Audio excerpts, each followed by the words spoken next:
Welcome, everyone, to Climate Now, a podcast that explores and explains the ideas, technologies, and the practical, on-the-ground solutions that will need to address the global climate crisis and achieve a net zero future. I'm James Lawler, and if you like this episode, please leave us a review wherever you get your podcasts. Share the episode with your friends, or tell us what you think at contact@climatenow.com. The United States Congress has allocated billions of dollars through the U.S. Department of Energy, or DOE, to aid in the United States clean energy transition, to update energy infrastructure, build supply chain resilience, and support research and development of new technologies like hydrogen and small-scale nuclear, among other things. Later in the episode, we share our interview with a senior Department of Energy official, Kate Gordon, who is senior advisor to Secretary of Energy Jennifer Granholm, about some of the exciting new programs that the agency is undertaking. But first, our news segment, This Week in Climate News. For This Week in Climate News, I'm joined by co-host Darren Howe. We're going to run through a couple of headlines. An article that appeared in The Intercept right before the end of 2022, so this was Christmas Eve, gave an overview of an investigation that the House of Representatives was conducting into the climate misinformation campaigns that the fossil fuel industry, so individual companies and also industry bodies, have been conducting really since the 1990s. So in November of 2021, the U.S. House subpoenaed documents from 4 of the largest oil companies, as well as the American Petroleum Institute and the U.S. Chamber of Commerce. The documents revealed years of fossil fuel industry influencing university research, spreading misinformation, and bullying reporters. And now it also seems Congress. Ro Khanna, who's a Democrat from California who co-chaired the Oversight Committee and helped to spearhead this investigation, previously told The Intercept that before Republicans take control of the House, the committee would release all the subpoena documents to the Senate to continue the investigation, or at least finish reviewing them for pertinent information, a task that the committee did not have the time or resources to complete. But the decision to release the documents has since been reversed, according to Khanna's press secretary. The committee also decided not to send letters to the Department of Justice or the White House requesting that the investigation continue. So what will become of that investigation is yet to be determined, but the article that is on theintercept.com does quote a number of emails from oil industry executives and others that I think sheds a pretty harsh light on those campaigns and shows the ways in which those companies have been actively opposing the public interest on this topic for many years and quite recently. So it's worth checking out. Another thing we noticed is extreme temperatures in Europe this January. Maximiliano Herrera from CNN, who tracks extreme temperatures in Europe, has said that this week has brought the most extreme heat wave in European history. So while meteorologists say it's too early to confidently attribute this extreme heat to climate change, scientists have warned that extreme weather events are becoming more and more frequent and more intense. And of course, we all know this. And I can say, being here on the East Coast in New York, the heat in January has also been higher than at least I ever remember it. Well, that's pretty interesting. I imagine that on the silver lining side, it's probably helping with the natural gas situation in Europe since this heat wave is in the middle of winter, right? Probably. So speaking of extreme weather, Darren, what is happening with the flood situation in the Bay Area? Oh boy, well, certainly being in the Northern California Bay Area, we're seeing a lot of precipitation. I will say, as a native Californian, fortunately, it's certainly not as cold as a bomb cyclone. It's actually causing a lot of challenges because we're getting flooding of rivers, flooding of homes, potential landslides and mudslides, usually because the soil can't absorb that much water all at the same time. And what's ironic is that California is right now in the middle of a drought, and yet we have all of this rain coming, and we have reservoirs that are releasing water in advance of this atmospheric river. Now let's talk about the DOE and its mission to help U.S. industry and the average American to move to a more energy-efficient economy. Joining us today is Kate Gordon, Senior Advisor to Secretary of Energy Jennifer Granholm. Previously, Kate worked in California as Director of the Governor's Office of Planning and Research and Senior Policy Advisor to the Governor on Climate. She will give us the inside scoop on how the DOE is supporting one of the biggest shifts in the United States energy sector since the 1970s. First, we start by discussing what role the DOE plays in our lives today. Then, we'll discuss how funds allocated in big bills like the Bipartisan Infrastructure Law and the Inflation Reduction Act translate to real-world benefits, particularly for underserved communities. And how quickly can we scale newer technologies like hydrogen and clean energy initiatives so that they become a permanent fixture in our markets? Kate will start with introducing us to the DOE as it moves away from pure R&D to supporting deployment of these technologies and solutions at scale. She'll help us wrap our heads around the sheer size of the investments from recent legislation before discussing at greater length how these funds will make a real difference in how communities live and work. Kate, thank you so much for joining us today on the podcast. It's great to have you. It is so great to be here. What is the Department of Energy? How did it get started? And what is the DOE's mandate, generally speaking? Yeah, we are a large department. We are about 100,000 people across both federal employees and contractors. We have 17 national labs that are associated with the department. Many people will know of many of those labs. We have the National Nuclear Security Administration. We have the Energy Information Agency. And we have 4 power marketing administrations. So it's quite a large collection of things. We were started back in 1977, honestly, at another moment of energy transition, right? It was back in response in part to the oil crisis, and started to really look seriously at the question of what would it take for us to dramatically sort of transition and diversify our energy sources. So that's the fundamental challenge of the department. Generally, we have been mostly focused on research and science up until very recently. We've been, really focused on sort of, how do we invest in cutting edge technology? How do we do basic research and science into new technology? Only really with the passage of the infrastructure bill have we expanded dramatically into this whole space of deployment of that technology and really getting it to scale. So not just what will it take to diversify our energy economy, but how do we actually do it, right? And that's been huge for us.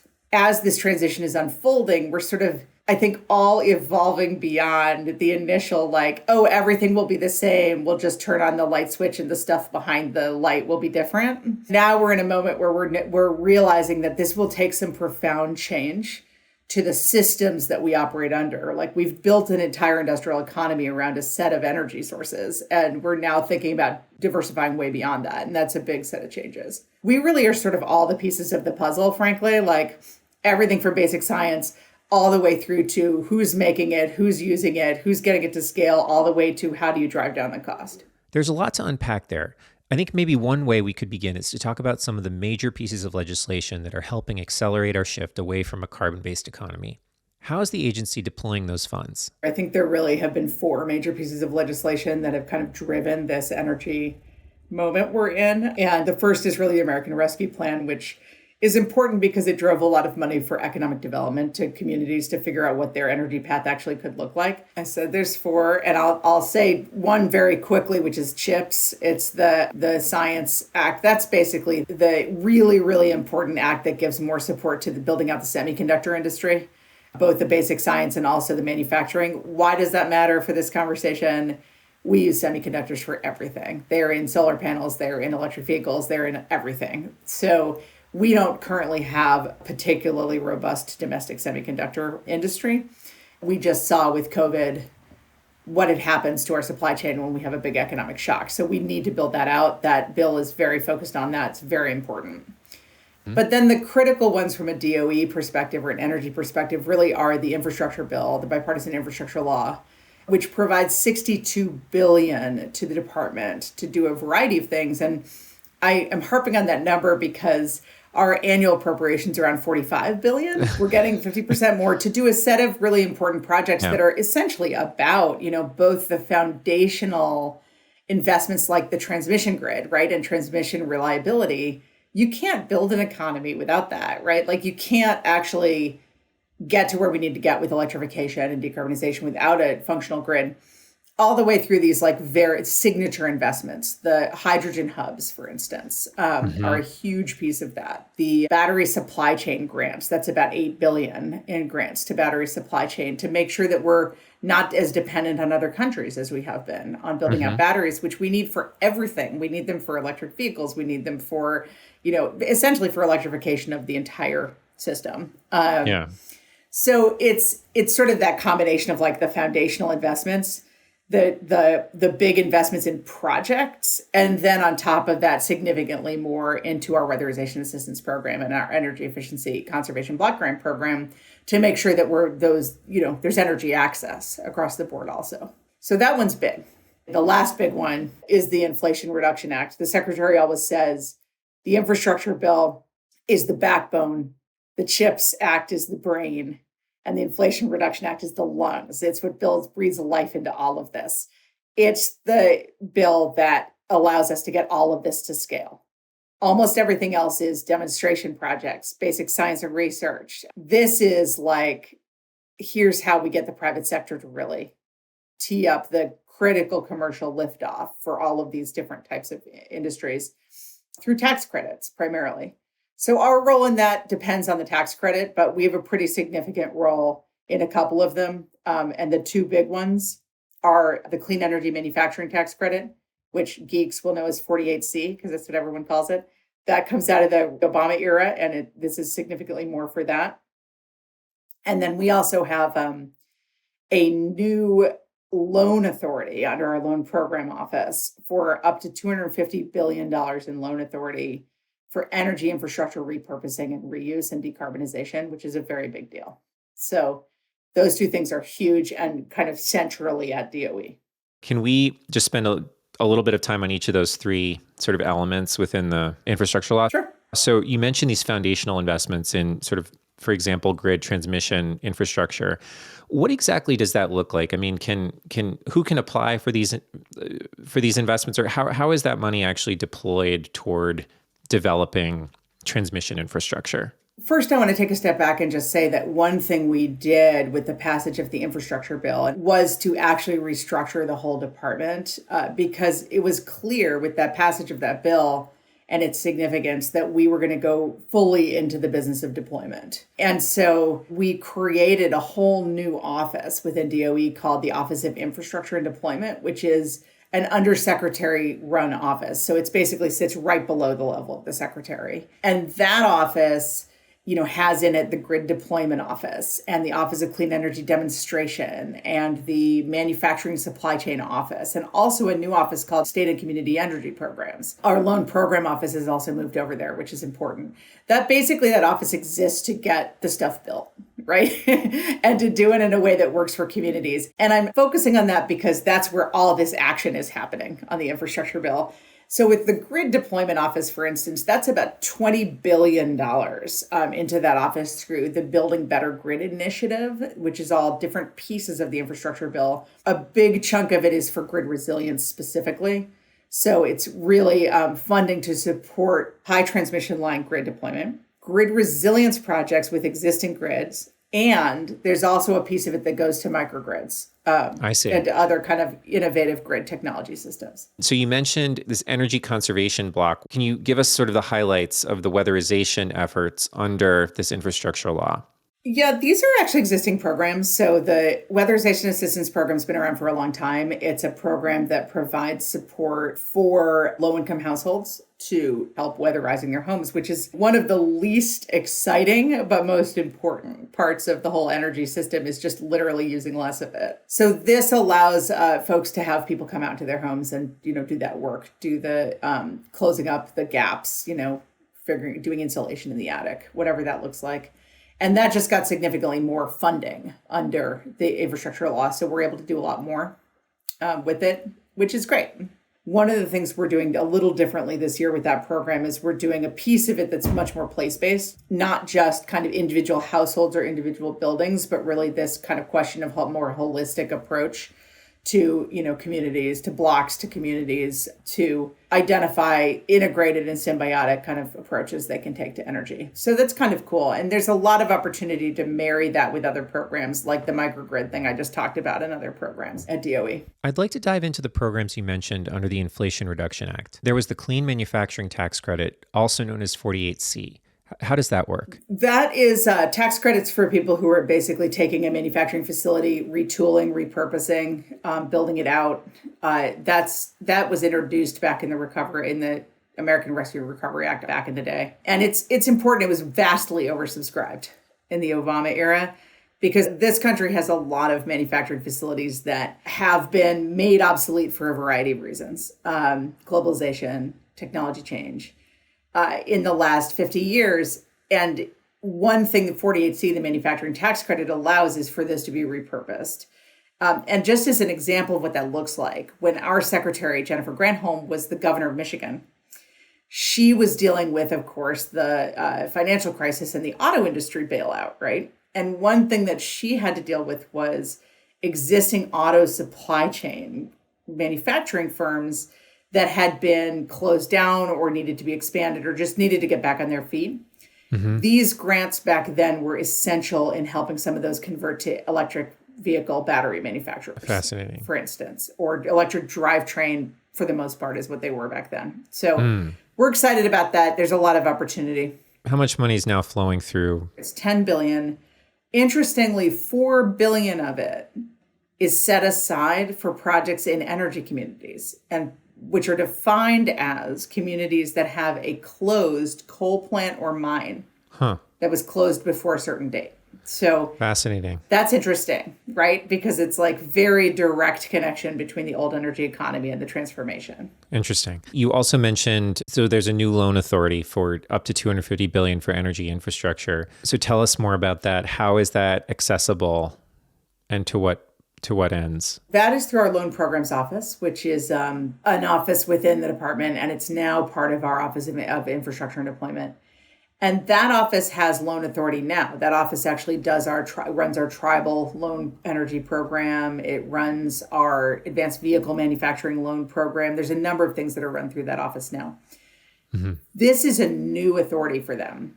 And what's interesting about it is that it's specifically focused on loans for the repurposing or reuse or decarbonization of energy infrastructure.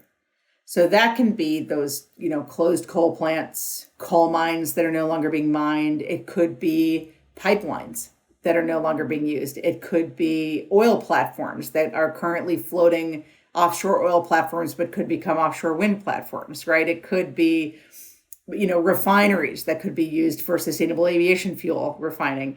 It's pretty broad in definition. It's pretty cool. It's so exciting because just knowing that that's there, stimulates all kinds of ideas. I'm sure that office must see all kinds of fascinating proposals. They do. And it's, actually in general, one of the things I've been so fascinated by since coming to DOE is just the whole idea of these existing energy infrastructure as an opportunity and not as like a blight on the landscape, but as like, oh, this was this thing, and it used to create a bunch of jobs and tax revenue, and then the community. We all know these communities, right? You lose your you lose your manufacturing plant, you lose your thing. There's a pollution benefit, but there's a lot of economic harm when that happens. So how do you think about that as these amazing opportunities? This closed coal plant, it's already connected to the grid. Mm-hmm. It already has a transportation network, in some cases rail, which is really valuable for some commodities. It already has water rights in some cases. It already has industrial land permitting. So what do you do with that?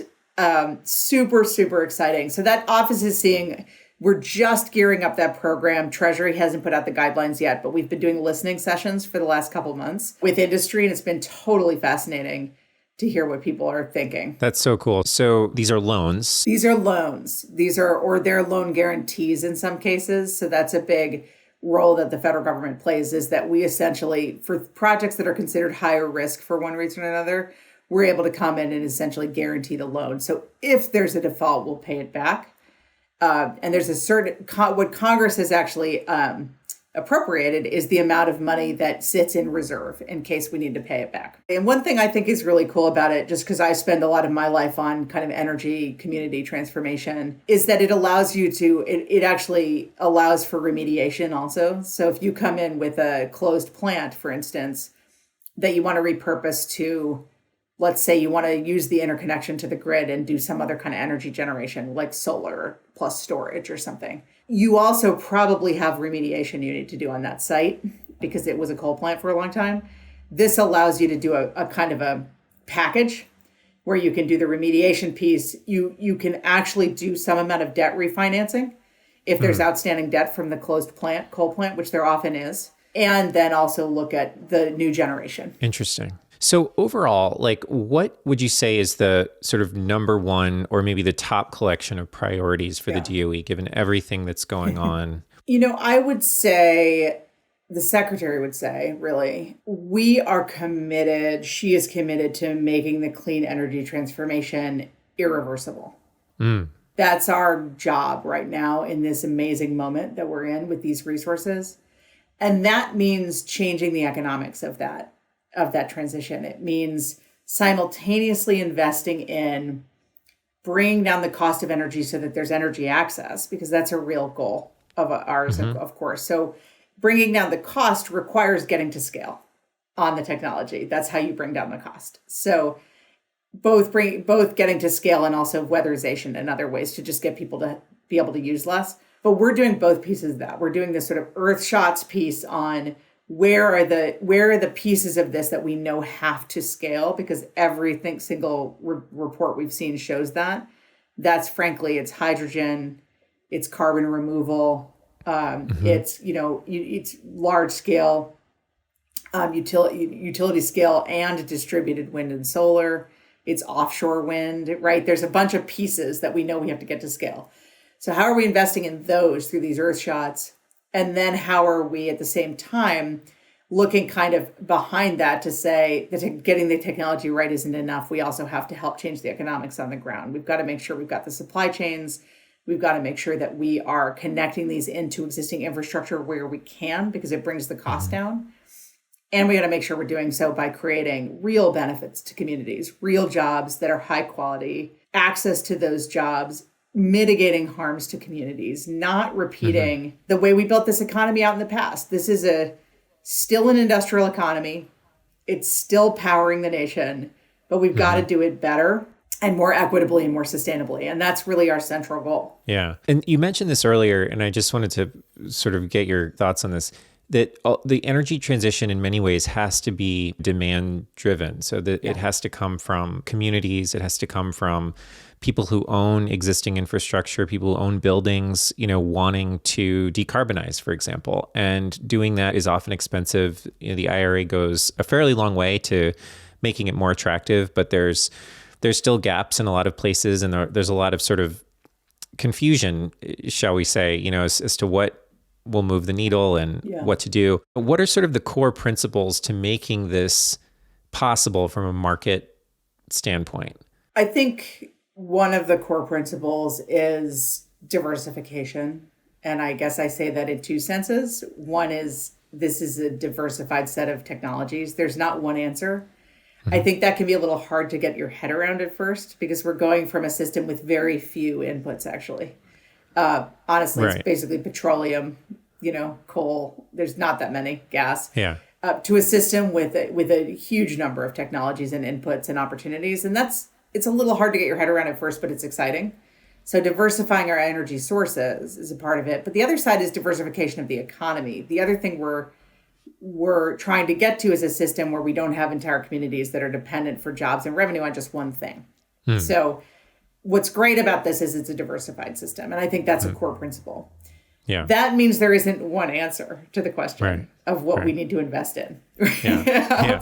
And it goes to, I think, even more so than our current economy, where we're basically shipping stuff all over the world, right? Like we're sending oil everywhere. We're shipping coal everywhere. We need to think about local conditions when it comes to building out our energy economy. So in some places, it's going to be primarily hydro because that's what's there. In some places, it's going to be a lot of wind or a lot of solar. How do we move those electrons around in an efficient way? How do we use them to balance each other out? How do we build on the assets in a very industrialized part of the country that could become the kind of central place for the supply chain because they've got the industrial base and the workforce? That's exciting. So how do we think about all these different parts of our system honestly working together in a much more synergistic way to get to this sort of very diversified economy? That's what we have to start thinking about. And it's just different. It's a different approach than a commodity kind of centered economy, but it's exciting. Yeah, it's sort of just as we're talking about retrofitting a home, we're talking about retrofitting our whole economy, aren't we? We are thinking, we are talking about that. But, there is no place I can say definitively in the US or the world that does not have some opportunity. Right. Including in carbon removal, which is something I know you think about a lot.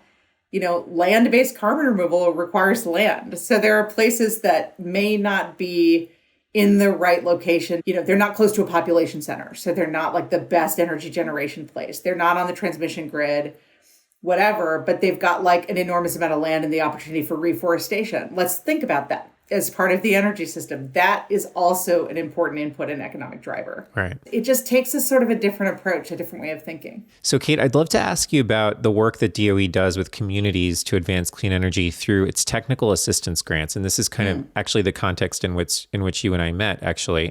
Can you tell us about these technical assistance grants? What are they and what do they provide? Yeah, this is something that we've been sort of gearing up to at the department, but it's really the secretary who's kind of leaned in on it, which is, again, this idea that we can't just be about technology, we have to be about places and people. And one thing that she initiated when she started was a pilot program called Communities Leap, which stands for Local Energy Action Plan. And what that is, that was a recognition that for most communities, they're not just looking at a single technology. They're not sort of coming in with, the need to build one thing, and that's their energy future. Most communities are coming in with sort of a set of ideas to get on a pathway toward a new kind of energy economy. Mm-hmm. And Communities Leap essentially allowed those communities to, particularly communities that had either a high pollution burden or were transitioning from fossil energy, allowed them to come in and apply for these technical assistance grants on one of 7 different pathways. Everything from renewable energy to manufacturing, supply chain, to energy efficiency, to critical mineral mining was in there. We've chosen 24 communities across the US in a number of different states to be the first pilot communities for Communities Leap. And, they're doing scoping plans with members of our national labs. We provide them access to our national labs, which are key technical experts on these different technologies. And then we're sort of helping them navigate the DOE system to figure out sort of what kind of help they need. So it's exciting. Just to close out, like if you had to imagine what our country's energy system looks like in 5 years and in 10 years, what would you say it will look like? Well, I think it will be much more electrified. That is definitely the direction we're going, which will, by definition, mean we're investing in that system, the system of batteries. So it will mean a lot more of the supply chain of batteries, which includes critical mineral mining as a piece of it. So, it's sort of an interesting thing to think about because I think it still looks industrial, and it ultimately looks a lot cleaner because it's industrial, leading to a more electrified system and less fossil fuels. Ultimately, whether that happens in 5 years is anyone's guess. This is a long game. But I also think it's a lot more people working in these systems in a way that they're actually making a living wage. I mean, one of the great things about bringing more manufacturing back to the US economy is that it will increase the middle class. And I really do believe that this president's policies are rebuilding the middle class.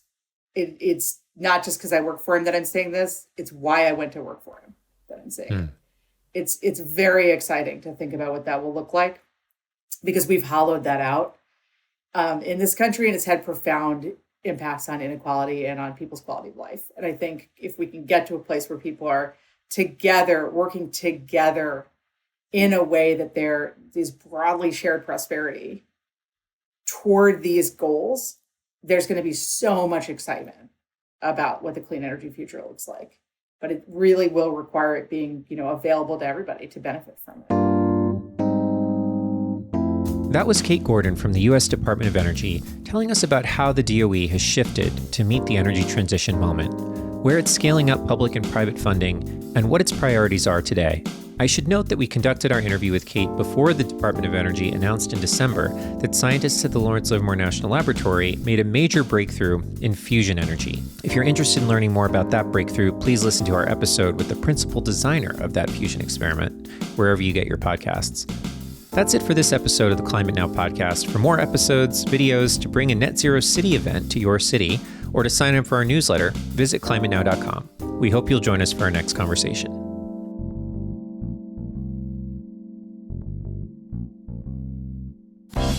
Climate Now is made possible in part by our science partners like the Livermore Lab Foundation. The Livermore Lab Foundation supports climate research and carbon cleanup initiatives at the Lawrence Livermore National Lab, which is a Department of Energy applied science and research facility. More information on the Foundation's climate work can be found at livermorelabfoundation.org.